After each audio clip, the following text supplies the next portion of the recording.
Hello students, chapter 5th of class 9th, Introduction to Euclid's Geometry. We will start from the introduction part. First of all, what is the meaning of geometry? Word geometry is derived from two words which are, one is geo and second is metrin. Geo means earth and metrin means to measure. Means what is the meaning of geometry? Geometry means measurement of earth. And Euclid was a great mathematician. He has given some axioms and postulates to us. What are that axioms?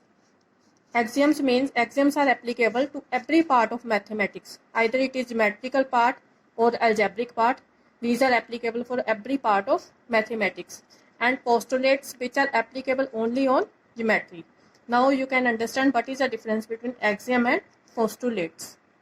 Then we will start the axioms. There are 7 axioms. First is things which are equal to same thing are equal to one another. We will prove it with the help of an example. For example, if P equal to Q and Q equal to R, then we can say P equal to R. Second axiom is if equals are added to equals, then the wholes are equals. Means, for example, you can say if 3 equal to 3, then if we are adding 1 on the left hand side and 1 on the right hand side, then 1 plus 3 equal to 4 and 3 plus 1 equal to 4, means both sides are equal. Then third is if equals are subtracted from equals, then remainders are same. With the help of example you can understand.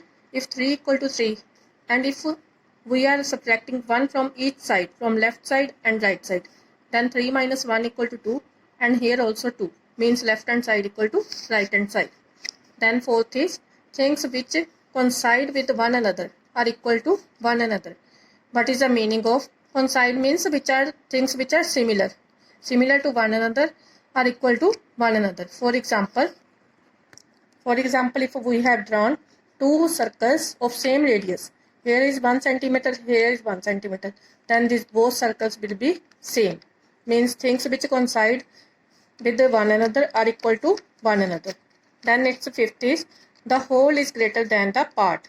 For example, if we divide one apple into 4 parts, then each part will be smaller than the whole one apple. And if we have taken 2 apples, one we have divided into 4 parts, then each that part will be smaller than the one whole apple. Then 6 is things which are double of same thing are equal to one another. For example, if 2Q equal to P and 2Q equal to R, then we can say P equal to R. Means if things are double means we have multiplied with 2. Then 7th is things which are halves. Now here we will take on the place of double, we have to take half. Half of the same thing are equal to one another. For example, if we are taking P equal to half Q and R equal to half Q, then we can say P equal to R. Thank you students. In the next video we will do the postulates.